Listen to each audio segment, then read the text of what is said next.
What's up everyone, Alex here.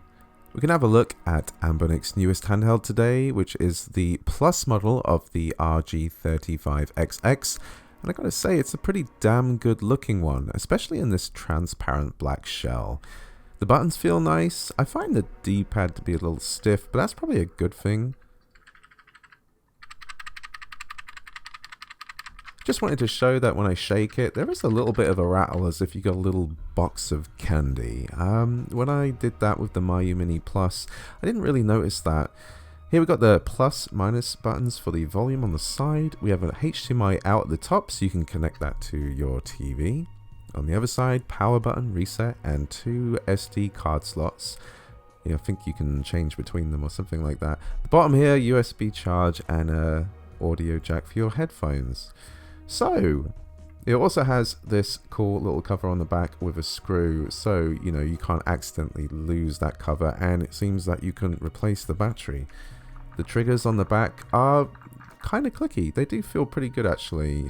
Compared to the Miyoo Mini Plus, I'm not sure which I prefer. They both feel pretty good, but the RG35XX Plus, that is a mouthful to say, does.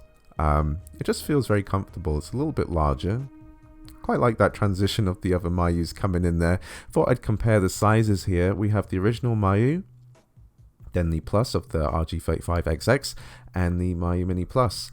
I think it's better if we just compare these two, as they're very similar, except the XX Plus has more power in it, which means we can do a little more with it. Looking at the two now, so I actually did a video where I talked about how I dyed my Miyoo Mini Plus, and I think it's a cool color. Sometimes I call it cherry, and someone on Reddit lovingly called it Pinot Red or something. Anyway, they both feel about the same weight. They're fairly similar devices.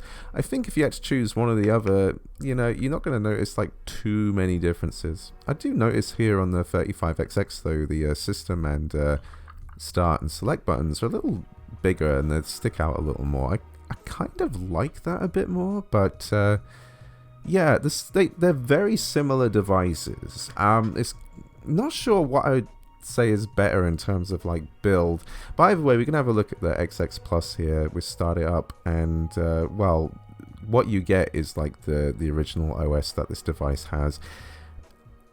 I think it's a possibility that you could put Garlic on there now, but I think they're working on it so that I don't know if it's Garlic 2.0 that will come at some point, and it will be great for the XX Plus. So that's kind of what I'm waiting for, and I thought I'd just sort of do a review on the base OS that as it is. It's very basic though.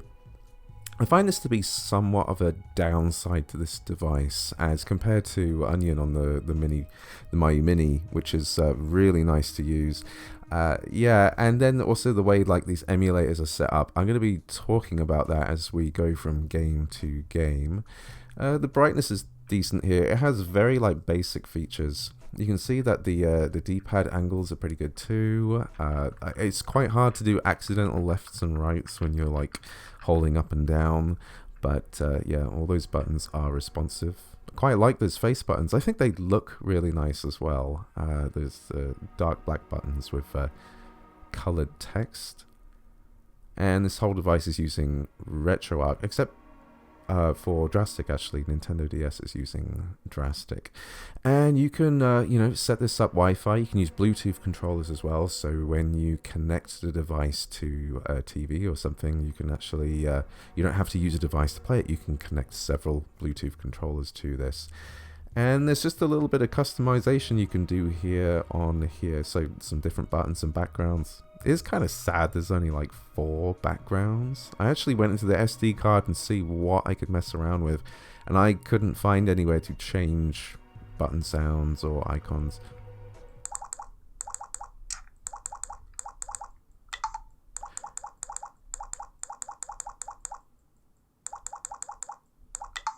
So those are the button sounds as you're going around. They don't sound very good. I mean, I made my own sound effects for the theme I'm using in Pegasus, and they sound a lot better. I don't know where they're getting these sound effects from. Anyway, there's a bunch of devices that this can emulate. Oh, there's also apps here. So there's auto bezel set to on. So a lot of the systems you'll use, like Game Boy and so on, they'll automatically have bezels that come on. Anyway, about the devices. So I could have shown like Game Boy, SNES, Game Boy Advance, all that stuff, but I thought, you know what, we know what these kind of devices can do. Let's just get to the actual matter at hand. Like, what's the top end it can do? So I figured we start with PlayStation. I'm just running around with some Ridge Racer 4. I didn't have any difficulties with PlayStation. It all ran really well. But then it does on the Miyoo Mini Plus as well, and since this is stronger, I didn't expect to run into any problems, but you never know, so I thought I might as well test some different games. A racing game is always a good one to run around in.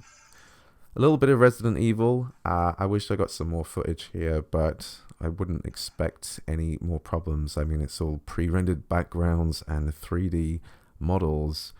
And for some reason I thought Chris had a gun and he doesn't, so I had to just mess around with the knife here for a bit.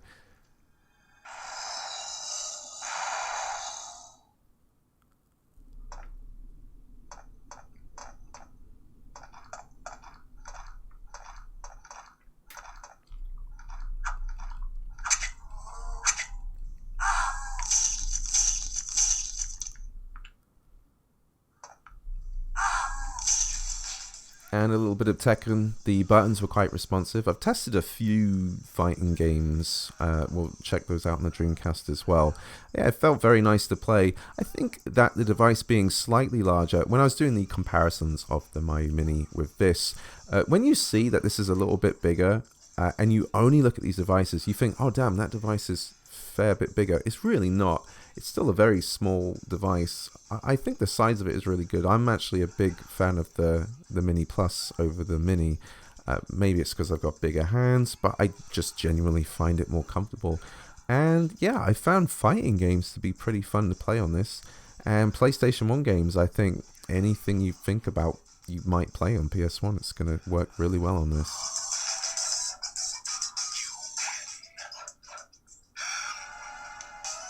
Having a look at Nintendo DS now. Now, because this is like stock OS and it's not Garlic OS, thing is, so when I was checking out the Nintendo DS emulation on the Miyoo Mini Plus, it was like implemented quite well. Here, I just find there are some problems, and we'll see this in a couple of games coming up. Castlevania was absolutely fine though. I had a really good time playing this, getting up to the first boss, kicking its ass, good times. But when it comes to like touchscreen controls, so for example, I wanted to try Super Mario 64. I didn't go too deep into the emulator, but I just see on the Miyoo Mini Plus, there's a button you can use to bring the stylus out. Now, whenever you run drastic on this, the stylus appears and then disappears, so I'm assuming there is an option to use it. But I was like, okay, I can't get touch controls to work. And when it comes to this review, I know I did a little bit of setup here and there, but as an out-of-the-box experience, you expect certain things. Here with Golden Sun, I was swapping the screens around, and I was like, why is the top screen acting funny? Why is it that when I go big screen on the top screen, why is it missing some details?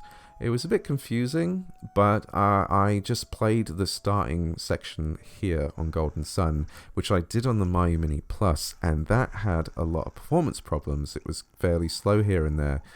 And here I was noticing that when I was swapping the screens around to show two screens at once, strange stuff would happen with the sound. I'm not really sure why. So my expectation is that when Garlic OS comes out and you'll play with Drastic on there or something, it'll actually be implemented a lot better. But it seems to be playing Golden Sun really well. So it's my expectation that you'll be able to play any Nintendo DS game on the XX Plus and they would run great. So that's quite nice to be able to expect to have the whole DS category, as I'm finding that to be a bonus to the Mini Plus. It's like, if you're going to buy the Mini Plus, I would say your top end is your PlayStation 1, and that's what you should expect to be running really well. So with the XX Plus, I would say your top end is probably Nintendo DS, but we'll have a look at Dreamcast soon, and I have some thoughts on that, which are, well, a lot of people say Dreamcast runs well on here, and I'd say it does, But this is where I have some mixed opinions on this device. And Capcom vs SNK 2 ran great. So, oh yeah, this is Dreamcast. I thought this is... So we're in Dreamcast now. So a game like this ran perfectly. You know, D-pad controls. I guess when I was recording, it's not so easy to like use the shoulder buttons. But I genuinely found it quite easy to do like fireballs, hurricane kicks, uppercuts. So I was having a really good experience playing fighting games on here.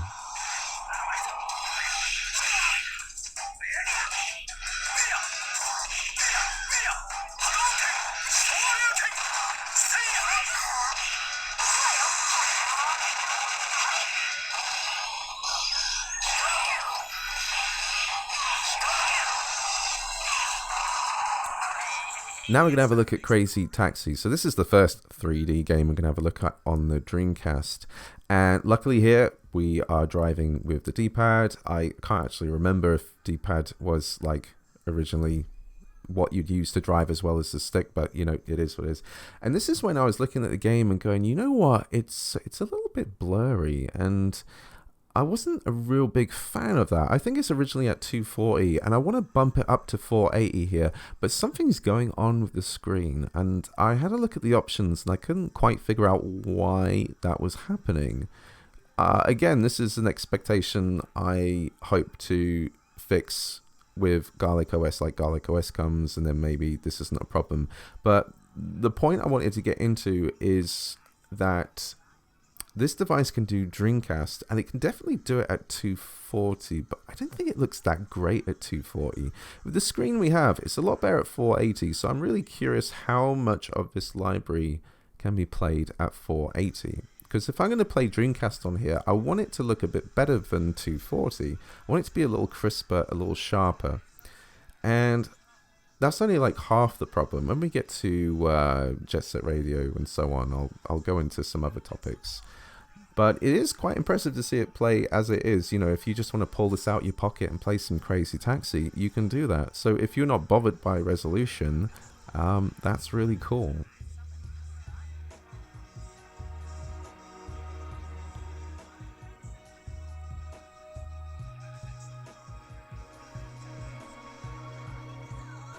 Dead or Alive 2, I did notice some little slowdown problems here. I don't know if you just heard it in the audio there, but it is mostly an audio thing. If there's a skip going on, I'm not really feeling it in the gameplay, so I was quite able to comfortably play Dead or Alive 2 here. It was a lot of fun.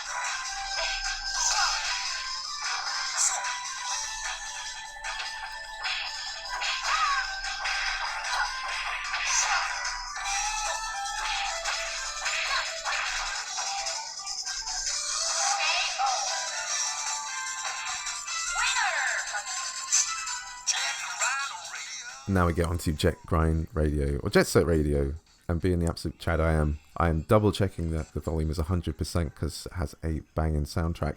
The first thing we notice here is that Jet Set Radio does not use a D-pad to move, and there is nothing set to use the analog stick. So I looked at the settings in the emulator for inputs, and there wasn't a way I could change this. So I had to go into RetroArch inputs, like overall inputs, and then just set the left stick to use the D-pad.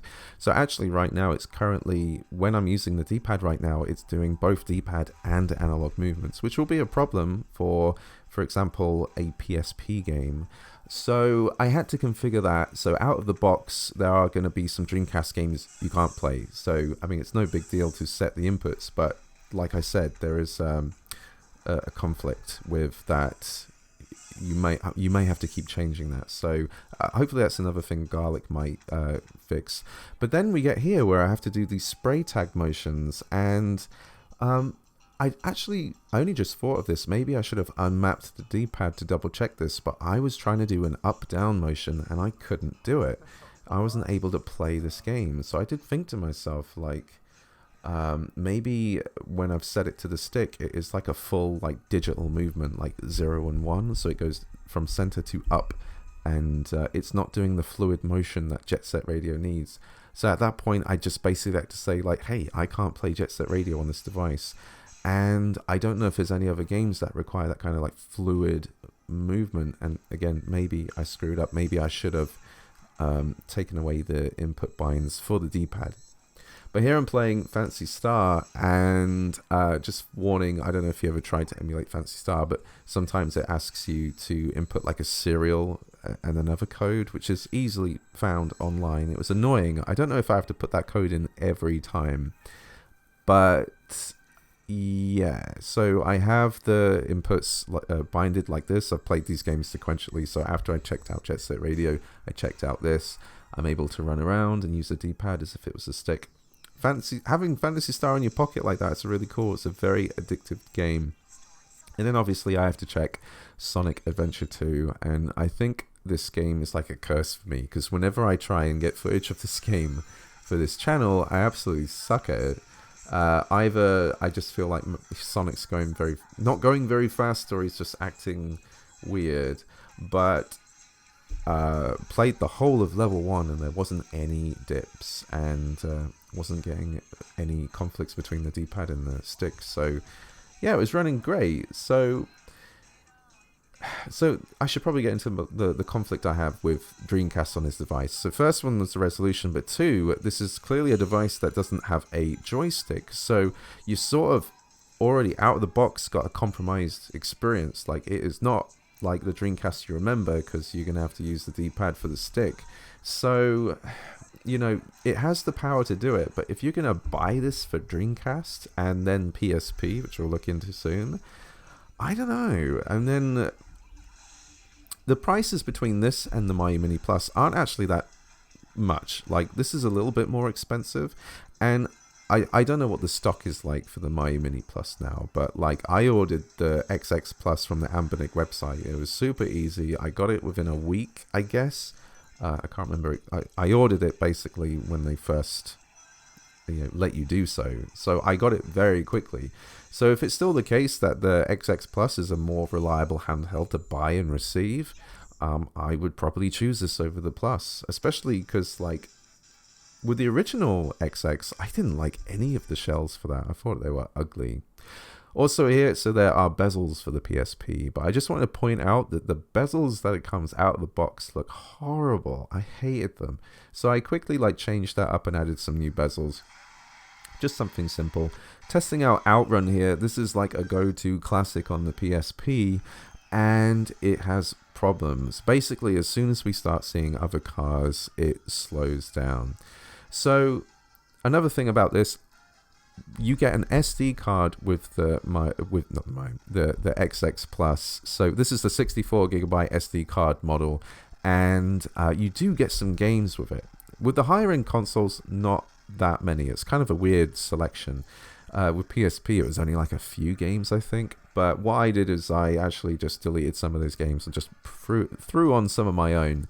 I thought, it's probably best to do this. Let's test some games that they haven't put on there just in case. So I was surprised to learn that Outrun was not running smooth. And this is like a game I'd absolutely play on the PSP, which is a real shame.